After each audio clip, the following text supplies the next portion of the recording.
everyone! So welcome back to my YouTube channel. So including Clavilla, so this is my YouTube channel. Kung hindi ka pa nakasubscribe, please do like, share, and subscribe to my YouTube channel para update ka sa mga panibagong videos ko. So for today's video guys is, meron guys, bagong account siya guys sa Shopee. So May 19 siya guys ginawa. And by May 25, yes guys, is na-acknowledge ka agad yung payment and tax information niya. Yes guys, so ito yung proof guys na May 25 na acknowledge ka agad yung payment and tax information niya. Then May 19 guys, ginawa yung Shopee account. Yes guys, new account siya. And then nung May 19 guys is new account siya sa Shopee. Tapos guys, inayos yung Shopee na muna. Then once naayos na guys yung Shopee, ang ginawa is nag-apply siya sa Shopee Affiliates Program. Sa Shopee Affiliates Program guys, is hindi na siya nag-antay ng 15 to 30 days na kung saan guys, pagka-sign up pa lang guys, is na-approve siya kaagad. So ayan siya.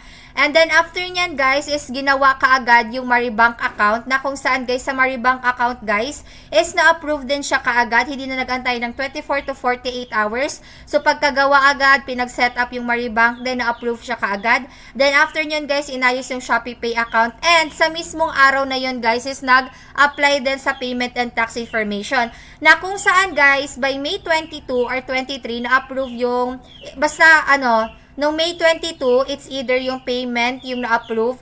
Then May 23 guys, na-approve yung tax information. Kasi guys, sa payment and tax information po, or para makasahod kayo guys kay Shopee, kailangan dalawa yung email na marireceive ninyo. Okay? Kapag po minsan magtataka kayo, ate hindi pa po ako nakakasahod kay Shopee, pero may nakalagay na na-approve na daw yung payment ko. Pero guys, kapag yung email ninyo, wala kayong na-receive na may approve na kayo sa payment, and then approve na kayo guys na may tax na may 10%, kapag dalawa yung email na nakuha ninyo guys, ano na yan? Kumbaga, hihintayin nyo na lang guys na ma-acknowledge siya. Okay? So, ayun guys, 22 or 23, nakakuha ng dalawang email. Then, nakalagay dun guys, by 25 is ma-acknowledge na siya. Approve siya guys. Then, ng 25, ayun, na-approve na siya. So, ilang days? 19, 20, 21, 22, 23, 24, 25. Di ba, be? 7 days lang, be, na kung saan hinintay.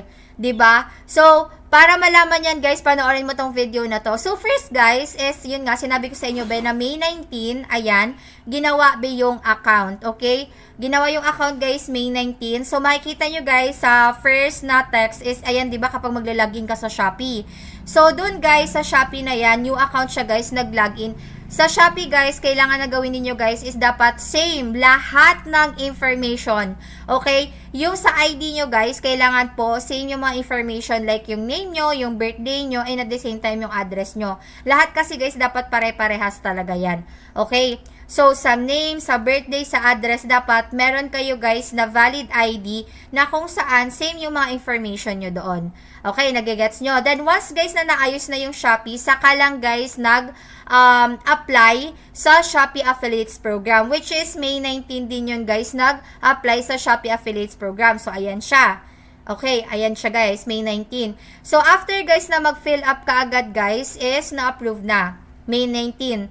Then, after nyan guys, ang ginawa naman po is gumawa kaagad ng Maribank. So, sa mga wala pa guys na Maribank dyan guys sa description link, ilalagay ko yan dyan guys. Kasi, mas madali kayong ma-approve guys kay Maribank kapag may referral code kayo. And, halimbawa naman guys, is gusto nyo na magkaroon ng additional 150 pesos sa Maribank na account ninyo. First, gumawa kayo ng Maribank ninyo. I-download nyo yung link na nandyan sa description link. Then, ilagay nyo guys yung referral code. Once guys, nalagay nyo na yung referral code guys, di ba nag-install na kayo, lagay kayo ng information nyo, then merong referral link guys. Kasi based sa experience guys ng mga gumamit ng referral code and link ko guys sa Maribank is madali silang na approve. Hindi na nag-antay ng 24 to 48 hours. Okay? Tapos guys, once na na-settle nyo na yung account ninyo, na okay na siya, approve na siya guys, is mag-transfer lang kayo guys or mag-deposit kayo ng 1,000 pesos sa Maribank ninyo. It's either kahit saan siya galing, GCash or kahit sa anong bangko guys. Mag-transfer kayo doon guys ng 1,000 pesos, then hayaan nyo lang siya doon kahit isang gabi lang. 1 day or 1 night or ilang araw siya, maximum of 3 days guys, magkakaroon na kayo guys ng additional 150 pesos. So yung 1,000 ninyo magiging 1,150, di ba? Sayang naman. Then after nun guys na yun na nga, kung sakaling gusto nyo lang makakuha ng 150 pesos. Okay? Pero sayang naman kasi siya, day.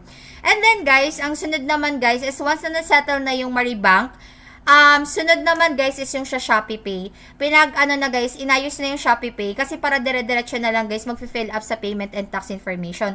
So sa Shopee Pay guys, ang gagawin nyo lang naman doon is i-activate nyo lang yung Shopee Pay nyo sa mismong Shopee ninyo. Then after nyan guys is same lang naman. Kailangan nyo lang naman dito ng verification na ikaw talaga yon, na ikaw yung may-ari ng Shopee, ganyan, ng Shopee account mo. Wow, may-ari ng Shopee account mo. Ganyan. Then after guys, checklist nyo. First, eto guys sa Shopee Affiliates Program guys is dapat po hindi pa po kayo nagsa-sign up sa Affiliates Program. Okay, tatandaan nyo yan. So, eto guys na tutorial na to, pwede to sa mga may new account sa Shopee. And at the same time, guys, is matagal na gumagamit ng Shopee pero hindi pa siya fill up sa affiliates program. Pero guys, based sa experience ko na mga nagpa-assist or nagpa-help guys sa Shopee Affiliates Program, meron doon na iba na kung saan nag-apply sila sa Shopee Affiliates Program pero gusto nila guys na sila talaga yung parang kumbaga, ang ginawa ko guys is sabi ko, gumawa lang sila ng panibago nilang Shopee account na kung saan yung mga details and information nila parehas pero yung email nila kailangan bago kasi madedetect talaga. Kumbaga, kailangan mong gumawa ng new Shopee account mo. Tapos, kailangan din doon guys, na halimbawa, meron kang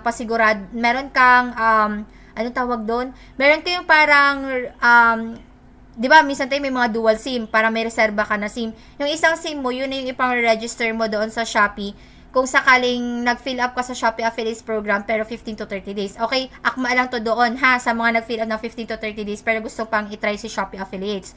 New account, new SIM, and at the same time, guys, is kailangan na,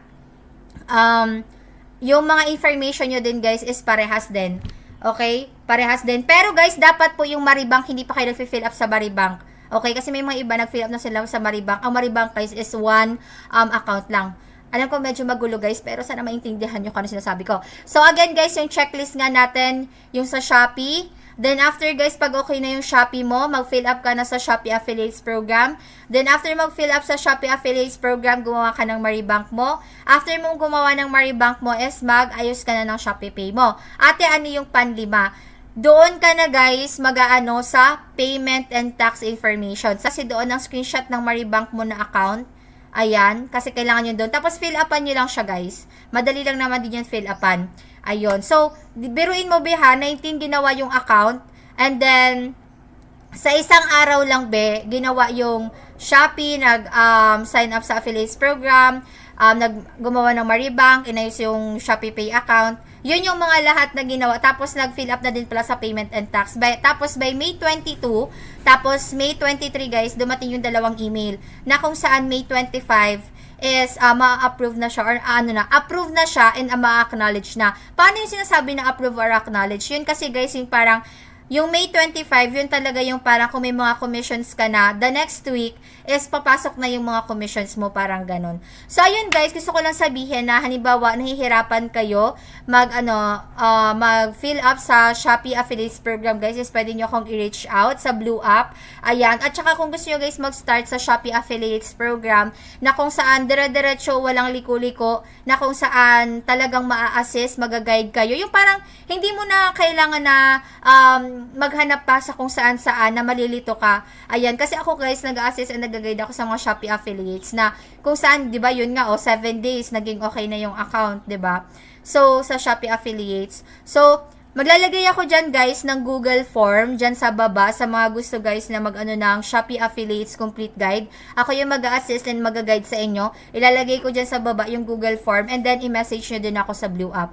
Okay? So sa mga gusto magpa-assist and magpa-guide, andyan guys sa description link yung Google form ng Shopee Affiliates Complete Guide and then sa Blue App pag i-message nyo ako. Okay? So, ayun lang naman guys. Pero, disclaimer lang guys hindi po ito free, hindi po siya libre. Yes guys, hindi po siya libre. And ito guys is, ako kasi mismo yung mag-assist and mag-guide sa inyo. Pero alam nyo ba yung ano na nun is minimal lang naman siya. Okay? Pero again guys, it's up to you kung magpa-assist or guide kayo. Pero, mas okay kasi guys na mag-assist and mag-guide sa inyo para dire-diretso, walang liko-liko, kumbaga smooth lang. Tapos, tuturuan ko din kayo ng mga tips kung paano yung mga, ano yung dapat yung iwasan. Kumbaga, simula sa simula hanggang sa dulo, hanggang sa magka-payout ka, na ma-receive mo na yung commission mo, first ever commission mo, nandito ako. So, yun lang naman everyone, gusto ko lang naman i-share sa inyo. So, again guys, I'm Claudine Clavias and this is my YouTube channel. So, sana guys, kumbaga natulungan ko kayo. Ayan, so kung hindi ka pa naka-like, share, and subscribe, pa-click na lang ako dyan guys. Again, thank you for watching everyone, including Clavillas. Bye-bye, and see you sa next video ng mga tutorials. Okay, bye-bye everyone!